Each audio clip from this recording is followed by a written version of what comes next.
I just want to see my balance, she said. The millionaire laughed, until he saw the screen.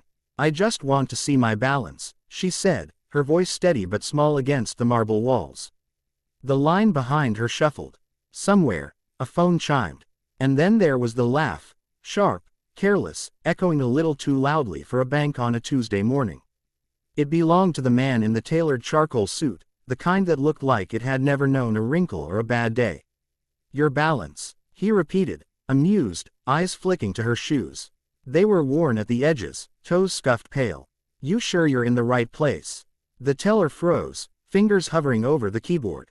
A breath passed. The woman didn't flinch. She held her debit card with both hands as if it were a note she'd practiced delivering all night. Yes, she said, I'm sure. Her name was Maribel Santos. She'd learned to keep her shoulders back even when the world bent forward to weigh her down. The bank was colder than she expected, the air conditioning biting through the thin fabric of her cardigan. She hadn't planned on the laugh, but she had planned on everything else. The man, his name would later be whispered with respect and a little awe, leaned an elbow on the counter. Look, he said, lowering his voice in a way that pretended to be kind. These places can be confusing. ATMs are outside. Maribel met his eyes. They were blue, confident, used to being believed. I'm here, she said, because this is where my account is. The teller swallowed and smiled nervously. I can help you, ma'am. The man shrugged, still smiling. Sure, by all means. Let's see it. Maribel slid her card across the counter. Her hands trembled now, but only a little. The teller typed. The screen blinked. A printer hummed somewhere. Time stretched thin. Behind Maribel, a woman with a stroller shifted her weight. A security guard cleared his throat. The man in the suit checked his watch, gold catching the light. The teller's eyes widened, then narrowed, then widened again. One moment, she said, her voice suddenly careful. She leaned closer to the screen, then glanced up at Maribel with something like wonder. What is it? The man asked, impatience sneaking into his tone. Maribel said nothing. She stared at the counter, at the fine scratches in the marble, each one a small history of someone else's waiting. The teller turned the monitor slightly. Not enough for the lobby to see. Just enough for the man. The laugh died mid-breath.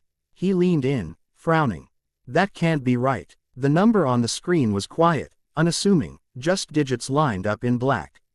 But it carried weight. It carried years. Sir, the teller said softly, this is her account. The man straightened. He looked at Maribel as if seeing her for the first time. Not her shoes, not her cardigan, but the steadiness in her eyes. He stopped. Started again. I apologize. Maribel nodded once. It's okay. It wasn't, not really. But she hadn't come for apologies. She'd come because 7 years earlier, she'd stood in a different line, in a different building, holding a folder of papers and a hope she didn't know how to protect. Back then, the building had been a community center in Milwaukee, the paint peeling, the coffee burnt. She'd come to ask for a loan. Her husband had died the winter before. A delivery truck on black ice. A phone call at dawn. 2 kids still asleep, their mouths open, dreams intact. Bills stacked like accusations. She worked nights cleaning offices and days stitching hems for a tailor who paid cash and smiled too much. The loan officer back then had been young, nervous, kind. It's risky, he'd said. But your plan. Her plan had been simple. Soup. Not the kind that came in cans with smiling labels. The kind her grandmother taught her to make in a narrow kitchen that smelled of garlic and patience. Broth that could turn bones and time into something that fed a room. Maribel wanted to bottle it, sell it at markets, then stores. She wanted to call it Quiet Hours. It won't be big, she'd said then. But it will be honest. The loan was small. The interest wasn't. She signed anyway. Quiet Hours started with a borrowed stove and labels printed at a library. She sold at farmers' markets in the rain, learned to keep change in separate pockets, learned which questions mattered and which didn't.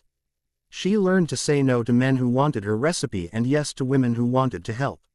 She learned to listen. When a church asked if she could donate soup for a shelter dinner, she said yes without thinking.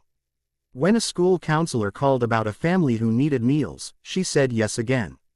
The margins were thin. The nights were long. The kids did homework at the counter while onions softened in oil. There were setbacks. A recall scare that wasn't her fault. A freezer that died overnight. A distributor who paid late and apologized early. There were wins, too. A feature in a local paper. A contract with a hospital that wanted something warm and familiar. A chef who tasted her broth and closed his eyes. She never laughed at anyone's balance. In the bank, the man in the suit cleared his throat.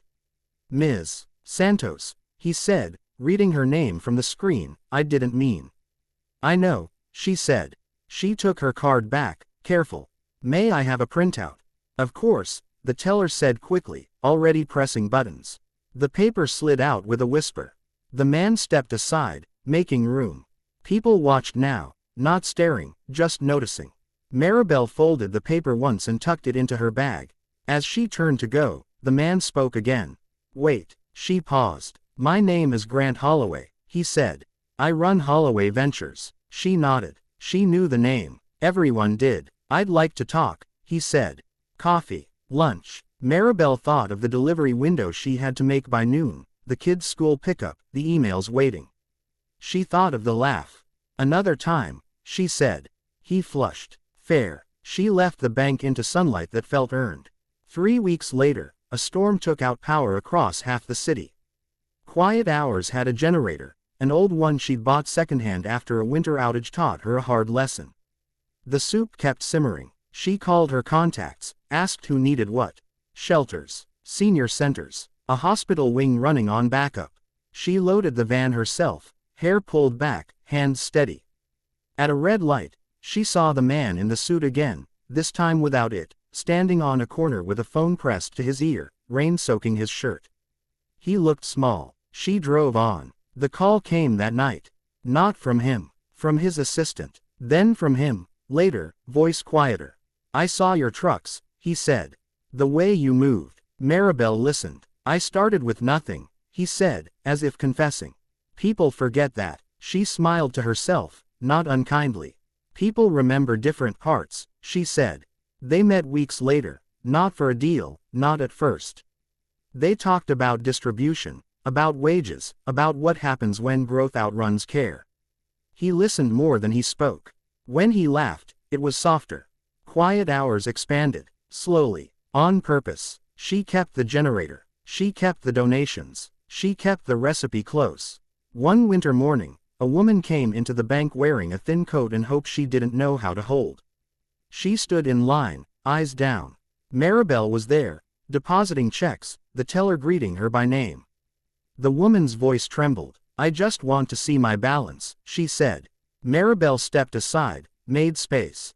She didn't laugh. She waited, the way someone once waited for her, the way the world sometimes does when it decides to be gentle for a moment. The screen glowed. The numbers told their quiet story.